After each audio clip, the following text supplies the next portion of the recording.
Hi, I'm Diane Rivoli, author of License.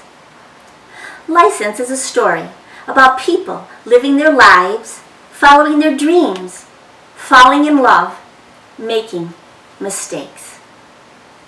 Some mistakes are inconsequential.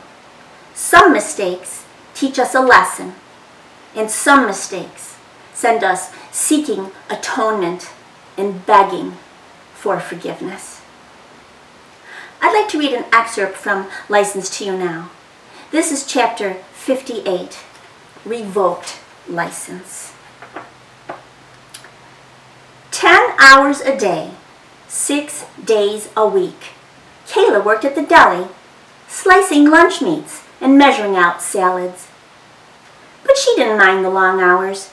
They gave her something to do and kept her out of trouble. She always had lots of customers in her line. They liked her because she smiled and chatted with them, all friendly-like. Being friendly was something she never was before she got cleaned up and straightened out. But she liked to be friendly now.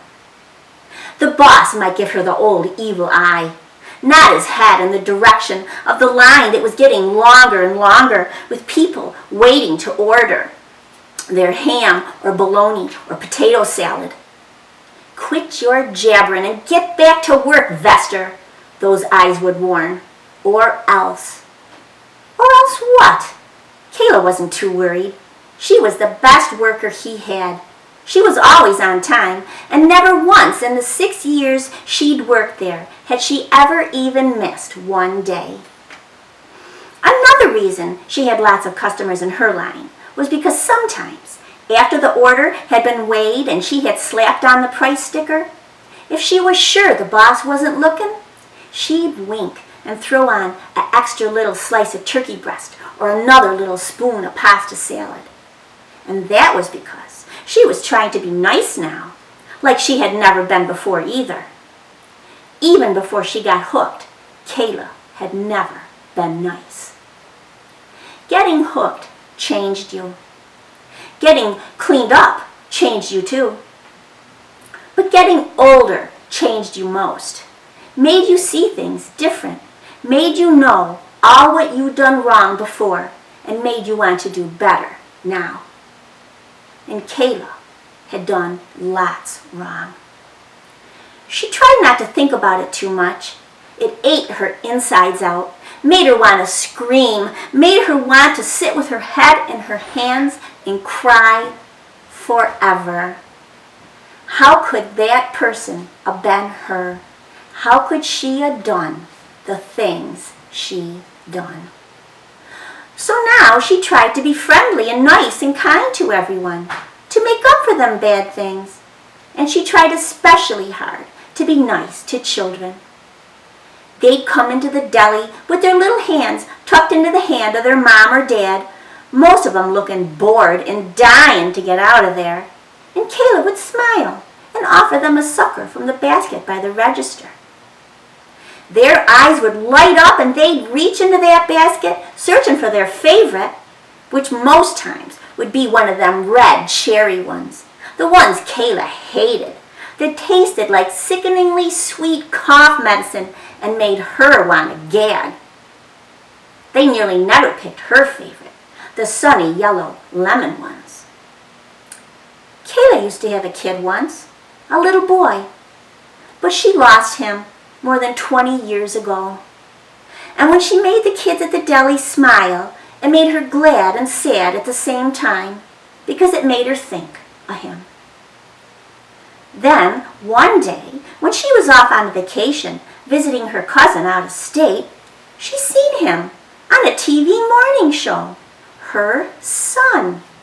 Her heart about stopped dead, and then it started beating so fast she thought it might jump right out of her mouth. She couldn't hardly breathe. She tried telling herself she had to be wrong, so her heart would settle down.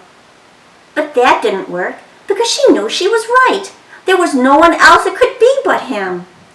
He was taller and older, of course, but he still had the exact same round face and gray eyes. And he had the same mouth, except on On the TV, he was smiling, like what she never made him do before they took him away from her. He was one of the bad things she done. She made him cry instead of smile. She broke wooden spoons on his little backside. She scratched the jagged end across his skin till he bled. And she didn't care how loud he cried or how much he screamed. And she let the guy she lived with beat him too, till he was near unconscious, for nothing more than using the red crayon for the sky instead of the blue one.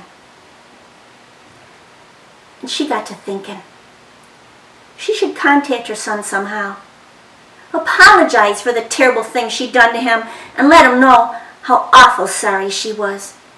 Tell him she was so thankful he turned out okay in spite of her, with happiness and goodness and love and success in his life. Tell him she was a changed person now, good and kind, instead of mean and cruel, and ask him if he could ever forgive her. She found out his new last name, because it sure wouldn't have stayed Vester once he got adopted. And she found out the address of the TV station where he worked. She started that letter so many times, but she always ripped it up. He had enough scars. On the outside, probably. On the inside, for certain. He didn't need no reminders of her. Again, I'm Diane Rivoli, and that was an excerpt from my novel, License. Thank you for listening.